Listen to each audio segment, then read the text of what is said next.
90 రోజుల కోర్సు పూర్తి చేస్తే చాలు 100% ప్లేస్మెంట్ సపోర్ట్ తో సాఫ్ట్వేర్ జాబ్ మీ సొంతం. వెంటనే కోడ్ జ్ఞాన్ డెస్టినేషన్ ని సంప్రదించండి. నమస్కారం డాక్టర్ శ్రీ అనంతకృష్ణ స్వామి గారు. నమస్కారం. చాలా మంది 2025లో క్లాసెస్ ఎప్పుడెప్పుడు ఎక్కడెక్కడ ఉండే అవకాశం ఉంటుందని చెప్పేసి అడుగుతున్నారు. ఎక్కడ ఉండే అవకాశం ఉంటుంది? మనకి ఇప్పుడు 16th మార్చ్ అండి హైదరాబాద్లో ఉంది.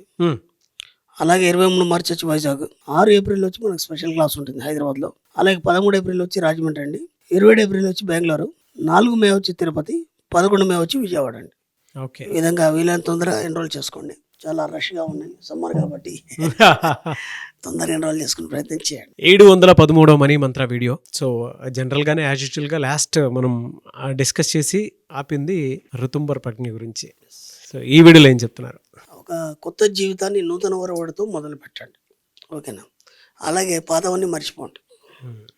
ఎలా ఉంటుందంటే ఇప్పటివరకు మనం ఏమనుకున్నామంటే ఏది మనం చేద్దాం అనుకున్నా సరే మన గతకాలపు జీవితాల్ని ముడేసుకొని ఆ యొక్క అనుభవాల్ని ముడేసుకొని మన జీవితాన్ని ముందుకు కొనసాగిస్తాం.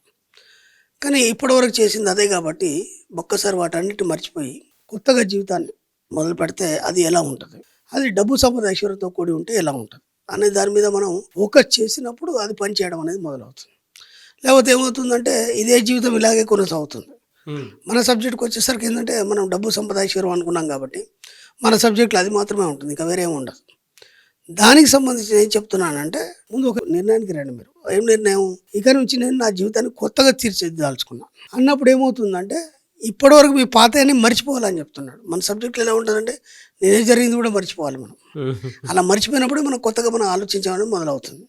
ఎందుకంటే నిన్న జరిగిందంతా నీకు సంబంధం లేదు, అయిపోయింది. ఇంకోసారి అలాగే జరగదు, ఏదైనా కానీ రాబోయేదేందో నీకు తెలియదు. కాబట్టి ఎప్పుడైనా మన సబ్జెక్ట్లో ప్రజెంట్లో జీవిస్తాం. ఇప్పుడు ఇలా మాట్లాడుతున్నాం, ఇది కరెక్ట్, ఇది నిజమైంది. దీని తర్వాత నేను ఎటు వెళ్తాను, మీరు ఎటు వెళ్తారో, మీకు ఏ షెడ్యూల్ ఉందో మీకు తెలియదు. ఎందుకంటే మీ షెడ్యూల్ అంతా వేరే వాళ్ళు డిసైడ్ చేస్తారు, నా షెడ్యూల్ కూడా వేరే వాళ్ళు డిసైడ్ చేస్తారు. కాబట్టి గతం కానీ లేదంటే భవిష్యత్తు కానీ దీంతో సంబంధం లేదు మనకి. ఇప్పుడు ఒకవేళ కనుక కొత్త నూతన వరవడితో మీరు జీవితాన్ని మొదలు పెట్టాలనుకున్నప్పుడు అది ఎలా ఉండాలి, ఒక డిజైన్ ఇవ్వండి. దానికి ఎలాంటి డిజైన్ ఇవ్వాలి? మనం డబ్బు సంపద ఐశ్వర్యం అనుకున్నాం. ఇప్పుడు డబ్బు సంపద ఐశ్వర్యం అని అనుకున్నప్పుడు మనం చాలా వదిలిపెట్టాల్సి ఉంటుంది. ఇప్పుడు మన సబ్జెక్ట్లో ఏముంటుందంటే ముఖ్యంగా ఒకటి కావాలనుకున్నప్పుడు వదిలిపెట్టాలి. వదిలిపెడితే కానీ మనం కొత్తదాన్ని మనం సాధించలేము. ఎందుకంటే పాత నీరు పోతే కానీ కొత్త నీరు రాదు, అవునా కదా? లేకపోతే మురిగిపోతుంది. ఇప్పటిదాకా మన జీవితాలు అలాగే అయిపోయినాయి, ఎక్కడ కూడా ఫ్రెష్గా లేవు. ఆందోళనలతోని, లేకపోతే అప్పులతోని, లేదంటే ఆర్థిక ఇబ్బందులతోని ఏదో రకంగా మీరు ఏదైనా ఒకదానితో మీరు సఫర్ అవుతుంది. కాబట్టి దాన్ని మొత్తాన్ని తీసేయాలన్నప్పుడు ఖచ్చితంగా మీరు ఒక నిర్ణయం తీసుకోవాలి. నిర్ణయం తీసుకొని ఆ నిర్ణయాన్ని ముందు ఒక ప్రణాళిక వేసుకొని అమలు చేయాలి. ఊరికే ఇట్లా నిర్ణయం తీసుకుంటే కాదు, అది ఎలా చేయాలి, ఎందుకు చేయాలి, అది మీకు ఎంతవరకు అవసరం, ఓకేనా? ఇప్పుడు ఫస్ట్ మనం పాయింట్ ఏం చెప్పినామంటే పాతయాన్ని మర్చిపోవాలన్నా. అవును, పాతయాన్ని మర్చిపోవాలన్నప్పుడు మీ గత జీవిత అనుభవాలు ఏమున్నా సరే వాటితో నువ్వు ఎందుకు మర్చిపోవాలంటే వాటితో నువ్వు ఇంతవరకు ఏమీ సాధించలేదు. ఒక సామాన్యమైన జీవితం గడుపుతున్నావు, కొత్తగా నువ్వు జీవితాన్ని ఉద్ధరించింది లేదు, కొత్తగా ఉన్నతంగా నువ్వు జీవించింది లేదు. కాబట్టి వాటిని మర్చిపోవాలి. లేకపోతే ఏమవుతుందంటే ఈ కొత్త జీవితంలో అవి తగులుకుంటే వీటిని డిస్టర్బ్ చేస్తాయి మళ్ళీ. అవును, అందుకని అవి మర్చిపోవాలని చెప్తున్నారు. అర్థమైందా? సబ్జెక్టులు ఏంటంటే పాత వాటిని అన్నీ మర్చిపోవాలి. ఎక్కడ కూడా దీంట్లో రానివ్వద్దు. దీంట్లో ఏమేమి ఉంటాయి మనకి? జాలి, కరుణ, దయ, ప్రేమ, ఇవన్నీ ఉంటాయి మనకి. మన సబ్జెక్టులో అవి లేవు. ఇప్పుడు ఏమైపోద్ది, ఇవి లేకుండా ఒక మనిషి ఎలా జీవించగలడు? ఒక క్లయింట్ వచ్చింది, మన క్లాస్కి వచ్చింది ఆవిడ. నేను క్లాస్ మొత్తం వినింది. ఇన్న తర్వాత పర్సనల్గా అపాయింట్మెంట్కి వచ్చింది. నేను ఒక ఆశ్రమాన్ని నిర్వహిస్తున్నాను, ఓకేనా? ఆ child and old age home నిర్వహిస్తున్నాను. మీరన్నారు జాలి, కరుణ, దయ, ప్రేమ అవన్నీ ఉండద్దు అన్నారు. అవన్నీ ఉంటే నేను వాళ్ళని చక్కగా చూసుకోగలుగుతాను. అంది. ఇప్పుడు మీరు ఉండొద్దు అన్నారు. ఇప్పుడు నేను ఇటు ఉండాలన్నా అటు ఉండాలన్నా అని అడిగి. ఎందుకంటే ఆ జాలీకరణ దయ ఉంది కాబట్టి అవి పెట్టుకుందామే, ఓకేనా? కానీ ఇక్కడ విచిత్రం ఏంటంటే చిన్న ఎగ్జాంపుల్ చెప్తాను. ఇప్పుడు ఇంజక్షన్ ఇస్తే నొప్పి అవుతుంది అని నీకు జాలీకరణ దయ్యింది అనుకో, నువ్వు ఇంజక్షన్ ఇవ్వలేవు. అర్థమైందా? ఇంజక్షన్ ఇవ్వాలంటే నీకు అవన్నీ ఉండొద్దు. అక్కడ నీ బాధ్యత మాత్రం వహించాలి. ఇప్పుడు ఈ ఆశ్రమంలో ఎందరో వృద్ధులు ఉన్నారు, వాళ్ళకి మెడిసిన్స్ ఇవ్వాలి, ఇంజక్షన్స్ ఇవ్వాలి, అన్నీ చేయాలి కదా. చేయలేనప్పుడు నువ్వు ఎలా చేయాలి? వాళ్ళు తట్టుకోలేరు. తట్టుకోకుండా నువ్వు ఇంజక్షన్ చేయాలి. ఇప్పుడు నువ్వు జాలీకరణ దయ అంటే నువ్వు ఇంజక్షన్ చేయలేవు కదా.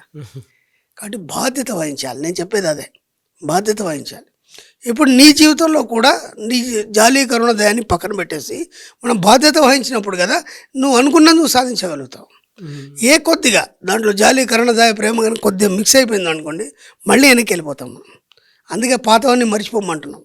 పాతవి ఇవన్నీ మనకి ఎలా నాటుకుపోయినామంటే మన సబ్కాన్షియస్ మైండ్లో పాయింట్ టు పాయింట్ నాటుకుపోయినాయి. ఏ చిన్నది కూడా ప్రతిదానికి కూడా మనం ఇంటి గురించి కానీ, పిల్లల గురించి కానీ, భార్య గురించి కానీ, బంధువుల గురించి కానీ ఇవన్నీ ఆలోచిస్తున్నాం. ఇక్కడ మనం ఇవన్నీ వదులుకోవాలన్నప్పుడు ఏంటంటే ఈ సమస్యలు ఏవైతున్నాయో, ఇప్పుడు ఒక ఫ్రెండ్ వచ్చాడు, నీకు ఏదో సమస్య అయిపోయాడు, దాంతో నీకు సంబంధం లేదు, నువ్వు వింటే వాడు చెప్తాడు, నువ్వు వినలేదనుకొని మళ్ళీ చెప్తాడు వాడు, వినలేదు మళ్ళీ చెప్పాడు, కాబట్టి నువ్వు వింటేని చెప్తాడు వాడు. కాబట్టి నువ్వు వినడం ఆపేసావు అనుకున్నా అవి చెప్పాడు. అది చెప్పడం వల్ల, వినడం వల్ల ఏమవుతుందంటే నువ్వు అనుకున్న లక్ష్యానికి అది అడ్డుపడుతుంది. అర్థమవుతుందా లేదా? కాబట్టి మీ ఫ్రెండ్ కావచ్చు, మీ బంధువులు కావచ్చు, ఎవరైనా కావచ్చు, వాళ్ళ సమస్యలు మీ సమస్యలుగా భావించకండి. ఎందుకంటే ఎవరి సమస్యలు వాళ్ళవే. వాళ్ళకు ఒక బాధ కలుగుతుంది, ఒక దెబ్బ కాలికి దెబ్బ తగిలింది, ఆ పెయిన్ వాళ్ళే భరించాలి తప్ప నువ్వు భరించలేవు కదా. అవును. సానుభూతి మాత్రం చూపగలుగుతావు. ఆ సానుభూతి కూడా అక్కర్లేదు మనకి. ఎందుకంటే సానుభూతి జాలిలో ఏటివాడు ఎదగడు, లేదా వాళ్ళు మనం మీద చూస్తే మనం ఎదగం. నేను ఇంతకుముందు కూడా చెప్పాను, సానుభూతి జాలి మనల్ని నిర్వీర్యుల్ని చేస్తుంది, మనం ముందుకు ఎదగకుండా. కాబట్టి అది కూడా వద్దు మన సబ్జెక్ట్లో అని చెప్పాను నేను. కాబట్టి అవి ఉన్నప్పుడు ఏమవుతుందంటే ఏటి వాళ్ళ మీద డిపెండ్ అవ్వడం అనేది మొదలవుతాం.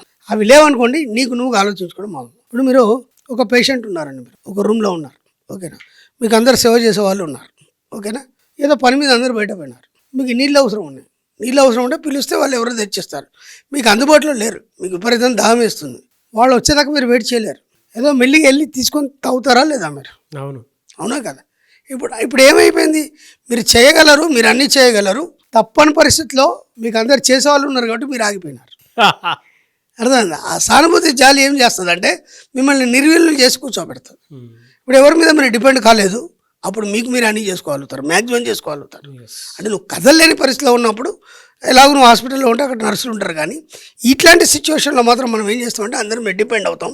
అందరి జాలి, కరుణ ఇవన్నీ కూడా మనకు పట్టి పీడించేస్తున్నా మనం ముందుకు తీసుకెళ్తారు. కాబట్టి ఒకటేదైతే నువ్వు నిర్ణయం తీసుకున్నావు, ఖచ్చితంగా ఆ నిర్ణయం తీసుకున్నప్పుడు ఖచ్చితంగా ఉండాలన్నప్పుడు ఇవన్నిటి దూరం చేసుకున్నప్పుడు మాత్రమే అది నువ్వు సాధించడం అనేది జరుగుతుంది. కాబట్టి దానికోసం మీరు ఒక్కసారి కఠినమైన నిర్ణయం తీసుకోండి. నేను డబ్బు, సంపద, ఐశ్వర్యమా, లేదంటే సమాజము, బాధ్యతలు, ఈ ప్రేమ, జాలి, కరుణ, దయన, వీటన్నిటినీ కొన్ని రోజులు పక్క పెట్టేస్తే మీరు అనుకున్నది సాధిస్తారు. ఆ తర్వాత ఆటోమేటిక్గా ఎలా వస్తాయని నేను మళ్ళీ చెప్తాను. ఎందుకంటే అవి వదిలిపెట్టమని చెప్పట్లే, అవి వాటంతటా అవి సహజంగా ఎలా వస్తాయి, అవి మీలోంచి ఎలా ఉత్పన్నం అవుతాయి. ఇప్పుడు మాత్రం కఠినంగా ఉన్నప్పుడు మీరు ఏమైనా సాధిస్తారు. సాధించిన తర్వాత మీకు తెలియకుండానే మీ యొక్క మైండ్, మీ యొక్క సోల్ ప్యూరిటీ సంతరించుకొని ఆ జాలి, కరుణ, దయ వేరుంటుంది, దాంట్లో ఉన్న తృప్తి వేరు. ఎప్పుడున్న స్వార్థం అవుతుంది, దాంట్లో స్వార్థం ఉంటుంది. కాబట్టి ఒక్కసారి ప్రయత్నం చేయండి. ధర్మం గురించి మనం మాట్లాడుకునేటప్పుడు పలానా తప్పు అని అంటే దాని వెనక ఒక పెద్ద కారణం ఉంటే తప్ప పెద్దవాళ్ళు ఇది తప్పు అని చెప్పేసి చెప్పలేదు. మీరు అప్పుడప్పుడు అంటుంటారు, నేనేం చెప్పలేదండి, ఇది ఋషుల ఎంగిలి, నేను చెప్పేటువంటి నాలెడ్జ్ అంతా అని చెప్పి మీరు చెప్తుంటే నాకు ఆ విషయాలు గుర్తొస్తున్నాయి అనమాట. అంటే మీరు దాని మీద ఎందుకు ఫోకస్ చేయకూడదు, దీని మీద ఎందుకు ఫోకస్ చేయాలి, అంటే డబ్బు, సంపద, ఐశ్వర్యం అనేటువంటి వాటి మీద నువ్వు ఎందుకు ఫోకస్ చేయాలి, జాలి, దయా, కరుణ అనేటువంటి దాని మీద, సానుభూతి మీద ఎందుకు చేయకూడదు అని అంటే దాని వెనక ఇలాంటి సైంటిఫిక్ రీజన్స్ కొన్ని ఉంటాయని చెప్పి మీరు చెప్పేంత వరకు చాలా డీటెయిలింగ్ నాలెడ్జ్ అని. అంటే ఇప్పుడు మనం అనుకుంటాం కదా, అది ఎందుకు ఉండద్దు జాలి, కరుణ. ఇప్పుడు ఆవిడే అడిగింది నాకు, కొన్ని వద్దు అంటే వద్దు, ఇంకంతే అయినప్పుడే కదా నువ్వు సాధిస్తావు. ఇప్పుడు ఆవిడ అడిగింది నాకు, అవి లేకుండా నేను ఆశ్రమాన్ని ఎలా నడిపించాలని. కొన్ని టైంలో ఇప్పుడు వృద్ధాశ్రమం అన్నావు, పిల్లలే అన్నారు, మందులు వేసుకోరు, ఇబ్బంది పెడతారు, అప్పుడు నువ్వు గట్టిగా ఓ మాట అనే, లేకపోతే గిచ్చో గిల్లో తినిపిస్తావు, తాపిస్తావు కదా. మరి అప్పుడు ఎటుపోయింది జాలికరణదే? బాధ్యత జాలికరణదే కంటే నువ్వు బాధ్యత వహించావా లేదా? నేను అనేది అదే, బాధ్యత ఉండాలి, జాలికరణదే పక్కన పెట్టండి, మీరు అనుకున్న సాధించే వరకు. తర్వాత అన్నీ అవే ఆటోమేటిక్గా స్టార్ట్ అయ్యాయి. Great sir. Anyways thank you అండి. Thank you so much doctor Shri Acharya Anantakrishna Swami garu. Thank you.